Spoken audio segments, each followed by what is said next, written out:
근데 먹거리는 가장 근본적인 일이에요. 먹지 않고 살 수가 없어요. 나이가 드는데 이게 도대체 왜 이렇게 되는 거지? 그냥 하는 그런 먹거리하고는 좀 다른 이야기입니다. 안녕하십니까, 이영돈 PD입니다. 사실은 모든 거는 건강에서 시작을 해요. 결국 우리는 하루에 상당수를 먹는 데 써요.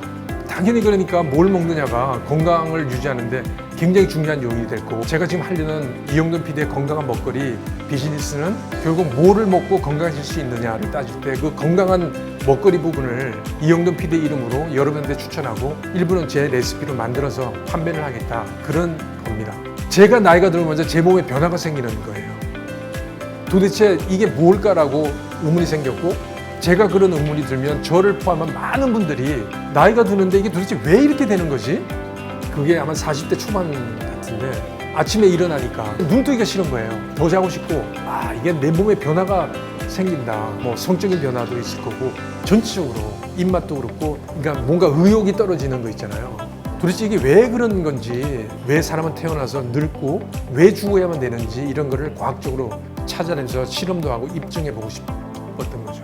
처음에 제가 오부작으로 생도병사의 비밀이라는, 지금은 정지물이 됐지만 다큐멘터리를 만들었었는데, 어떤 사람은 13살까지 사는데 이분은 뭐 116살까지 살았단 말이에요. 도대체 차이가 뭘까? 웰빙이나 장수의 개념을 처음으로 과학적으로 분석하고 언급을 한 거거든요. 상당히 많은 프로그램을 하면서 세계적인 과학자들하고 많은 사람들을 만났어요. 실제로 환자분들도 많이 만나고, 환자분을 치료하는 의사분들도 많이 만나고, 또 그게 근본적으로 연구하는 과학자들도 많이 만나고, 그게 축적이 되고 나름대로 저 나름대로 먹거리, 그 다음에 건강에 대한 철학도 생기고, 그거를 탐사를 형식으로 한 게 소비자 고발이고, 그거를 먹거리 입장에서만 한 게 먹거리 엑스파일이고, 지금은 그거를 이영돈 PD의 건강한 먹거리란 비즈니스화해서 비즈니스로 발전을 하게 된 거죠. 문제는 평균 수명이 중요한 게 아니라니까요. 평균 수명이 100세가 되면 뭐예요? 나머지 10년, 20년을 병원에서 누워있다고 하면 생명 자체는 존중하지만 그게 건강한 삶이냐는 거죠.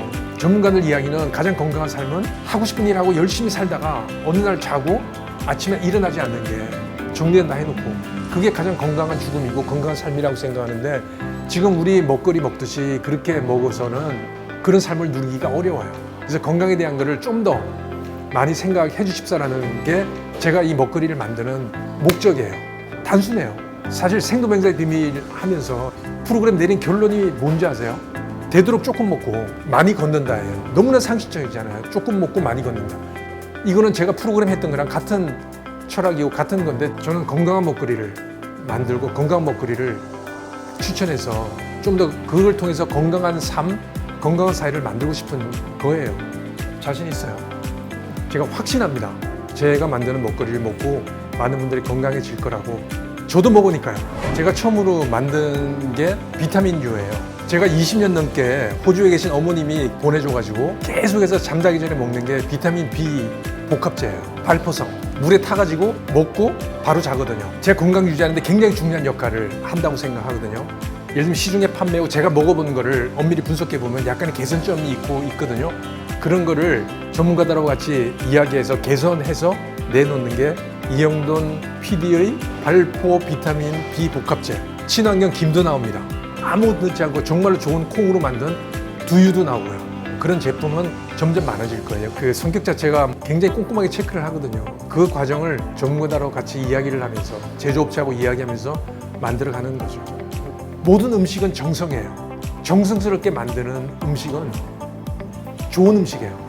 논란이 있었던 건, 왜냐면 제가 논란이 있을 만한 걸 건드리기 때문에 논란이 있는 거예요. 그만큼 이슈가 되는 거를 제가 본능적으로 찾아서 건드리기 때문에. 근데 먹거리는 가장 근본적인 일이에요. 먹지 않고 살 수가 없어요. 그 말을 빼야 되나 말아야 되나. 근데 솔직한 심정이에요. 그러니까 이렇게 공식적인 자리에서 이렇게 이야기를 한 적이 없어요. 또 말 잘못하면 오해 소지도 있고, 그래서 이야기를 안 했는데, 그러니까 대표적인 게 대왕 카스테라 같은 거예요. 대왕 카스테라 방송이 나가고 이영돈 PD 뭐 너 때문에 대왕 카스테라 다 망했네 뭐 이렇게 이야기를 하는데, 사실은 대왕 카스테라 방송하기 3년 전에 저는 그 해당 방송사를 그만뒀거든요. 그걸 뭐라고 이야기를 하겠어요. 워낙 제가 인상이 강하고 프로그램에 대한 이미지가 강해서 그렇게 생각하게 하시겠구나라고 하고 그냥 넘어갔어요. 예를 들면 그릭 요거트 같은 그런 부분도 있잖아요. 그게 이제 PD가 취재를 나가서 이제 실수를 했어요. 그래서 우여곡절에 있다가 결국은 제가 사과를 방송에서 하고 방송 끝나고 찾아가가지고 다시 한번 사과드리고 화해하고 그다음에 또 광고를 했잖아요.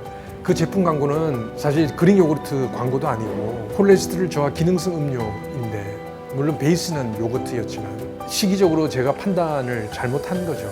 그래서 기회 있을 때마다 사과를 드렸고 그다음에 그때 받은 모델료 1억 원 신안군의 보건 과거도 보건지수 짓는데 다 기부를 했어요. 사람은 살면서 실수도 할 수 있을 거라고 생각해요. 저도 그냥 일반 범인으로 실수를 한 것이고 거기에 대한 사과를 드리고 고발을 당하고 잘못 지적하는 그런 분들이 아픔이 가슴에 와닿긴 와닿아요. 본인도 열심히 하려고 하다가 실수할 수도 있는 거고 그런데 그거를 방송 나가서 뭐 피해를 봤다고 주장도 하시고 서로 간에 주고 그런 아픔을 받고 하는 그 관계를 다시는 형성하고 싶지는 않아요. 그러니까 제 프로그램 했던 프로그램 때문에 피해를 입었다고 생각하시는 분들은 탐사보도의 어떤 특성이고 언론의 특성이라고 생각하시고 이해를 해주시고요. 피해를 입었다면 제가 사과를 드리겠습니다. 그리고 저는 다시 태어나면 탐사 프로 이제 안 할 거예요. 저는 이 세상에서 탐사로 하고 싶은 제 역할은 다 했다고 봐요. 제 비즈니스 모델은 굉장히 유명한 영화 배우인 폴 뉴먼이 만든 뉴먼스 오운이라는 식품 회사가 있어요. 82년에 이분이 미국 음식을 먹다가 되게 정크스럽고 그 식품 첨가물이 많이 들어가고 자기 가족들 친한 사람들한테는 제대로 만든 음식을 제공하고 싶다라고 해서 샐러드 소스부터 만들기 시작해서 지금은 사실 양심적인 식품이나 양심적인 기업의 대명사가 됐거든요. 물론 그분은 전액을 다 자선단체 기부를 하는데 사회의 어떤 공익적인 그런 부분을 많이 하고 있어요. 제가 평생을 거쳐서 한 건강하고 장수에 대한 노하우와 이런 거를 좀 더 체계화하고 이걸 먹거리 상품화하고 싶은 거 그냥 하는 그런 먹거리하고는 좀 다른 이야기입니다.